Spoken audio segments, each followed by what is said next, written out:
So we get to finally talk about another Samsung Galaxy Note device that Samsung pushed out a couple years ago, and it's actually the Samsung Galaxy Note 10 Plus. Now, interestingly enough, this was one of the last Samsung Galaxy Note devices that Samsung made, and it's actually very sad. I feel like they could have kept going. They did a tremendous job, with the Note lineup, and nowadays, it's a very sad tale. I would have loved to have seen, this type of phone go a little bit longer, but what are you going to do? You can't really do anything about it. Now, if you want to pick up this phone or some other phones I'd recommend this year, links will be down in the description. You can get them from there and help support the channel at the same time. Now, starting off with the outside of the Note 10 Plus, you can actually see, this thing still looks extremely beautiful. It does not look ugly or anything like that. You have a beautiful 6.8-inch dynamic AMOLED display, and it's a 1440p panel. Now, this panel looks very good nowadays as well. It's a curved panel as well, so the panels kind of go curved a little bit on the side, and I'm still a fan of it. I still think it looks pretty good. The only downside, the only disadvantage I can possibly think of with this specific panel is that there's no 120 Hz or anything like that, and we are pretty much used to that type of capability as of this point. Unfortunately, this phone doesn't have it, but I still think it's a very, very good looking panel, and I, for one, I'm not really complaining about it too much if I'm being completely honest. Now, you do have the USB Type-C port on the bottom of this phone, no headphone jack, but you do have a microSD card slot on this phone still, which, as I mentioned before, I love seeing that type of capability. Having any type of extra I/O besides a USB Type-C port is really cool, and I loved seeing that on this type of phone. So without a doubt, having that microSD card slot is amazing. And on the back, we have this complete glass back on it, which some models, if you bought it, for this type of color, had this type of rainbow aura effect, and it is so beautiful. I am such a huge fan of how this phone looked at that time, and even nowadays it still looks extremely beautiful for sure. However, nowadays we do have like that frosted glass back, which I'm pretty much more of a fan of, but this one still looks good for sure too. Now, we do have that triple camera setup. We have wireless charging, we have reverse wireless charging, IP certification. This is without a doubt still a very premium feeling phone, and it's still a good looking phone too in 2022. Even though this phone came out almost 3 years ago, it is a very, very good looking phone without a doubt. Now, in terms of the camera setup, we do have the 12 megapixel wide angle lens, 12 megapixel telephoto lens, then a 16 megapixel ultra wide sensor, and on the front we have a 10 megapixel wide angle lens. Now, luckily for us, we do have the opportunity of doing 4K at 60 on the front and the back of this phone, so that is always good. This was right before we started getting that 8K resolution we can film in, so totally not complaining about that. I think it's totally okay. And like I mentioned before, this camera is still really, really good in 2022. Back in the day, I did film a couple of videos on this thing too, and I'm going to tell you, this phone not only has a lot of capability there, but one of the best things about the Note 10 and probably the Note lineup in general is that Samsung always just puts everything they have in their phone possession at that point. So they will just, literally just create so much stuff for this phone in the camera department and just keep supporting this phone in that sense. And that's something I love. Anytime I pick up any Samsung phones, they have so many camera features. And like I mentioned before, that is a really, really cool thing to have. Now, it's not perfect. I do think, like I mentioned, for so many years now, for some reason, a lot of these developers do not actually take advantage for the application developers like TikTok and Instagram.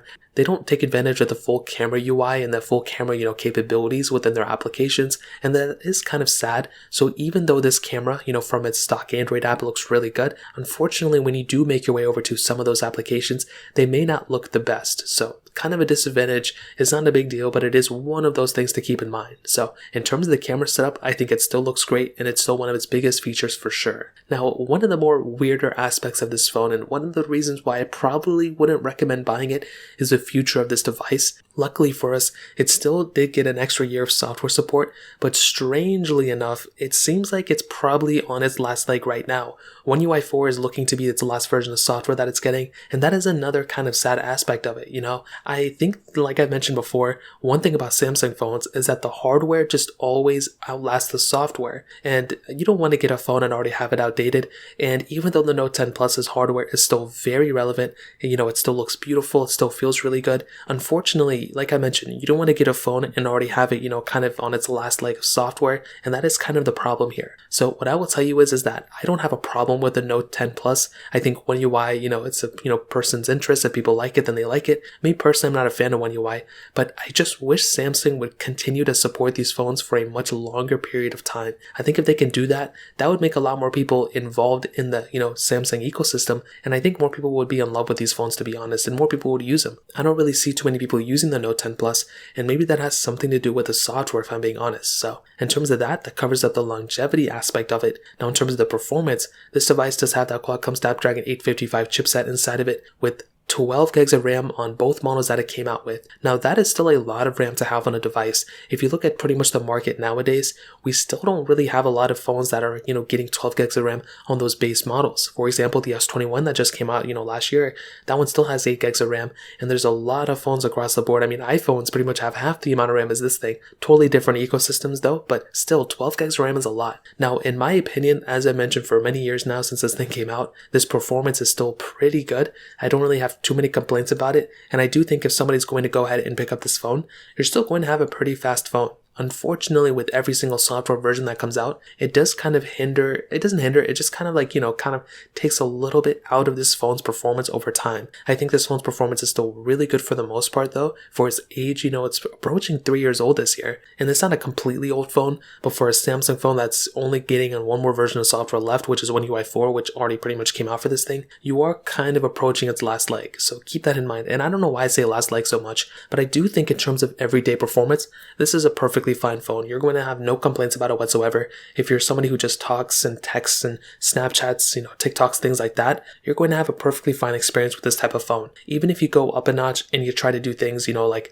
heavier intensive gaming and you try to do things like that, this is going to be a perfectly fine phone too. Like I mentioned, you're really not going to be complaining too much about this phone. I think the only thing I can possibly even think of is that sometimes it may not seem like the smoothest phone of all time, and that mostly has to do with the lack of ProMotion display, as well as the lack of stock software. Because of that, this phone may not feel like the smoothest thing of all time, but it's still going to feel like a very, very fast phone for sure when you consider the age and the price of this thing too. So in terms of performance, I still think it's pretty good overall. Now when you get off with the battery life, this thing actually had a 4300 mAh battery inside of it, and that is still a pretty good size battery size to have on this thing. And like I mentioned, it has wireless charging and reverse wireless charging as well. So those are some really cool things to have on this type of phone. I think overall though, if you're trying to get a phone to kind of move on with your life, I think this is a pretty decent option.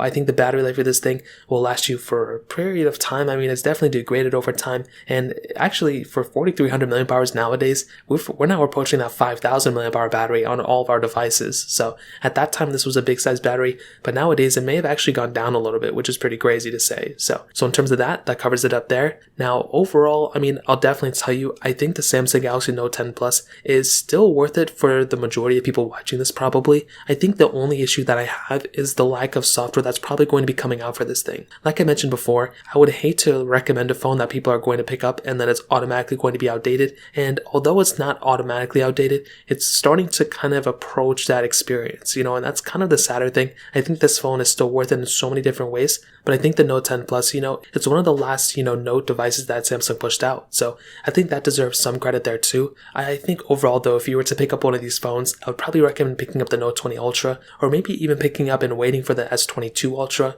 or maybe even going for the Pixel line like the Pixel 6 Pro or something. I think overall Samsung did a great job with the Note lineup, and I can't wait for the, what they have in store next. But the Note 10 Plus is pretty much, I mean, I wouldn't recommend, I don't really have anything against picking up this phone, and I don't really have anything to go for this phone over other ones. So that's pretty much the best way I can describe it. If you guys have any other questions or anything like that, let me know in the comment section below. Hit the like button, that would mean so much, but definitely hit that subscribe button. More importantly than everything else, I love every single one of you guys. Hopefully I'll catch you guys in the next video. Peace out till then.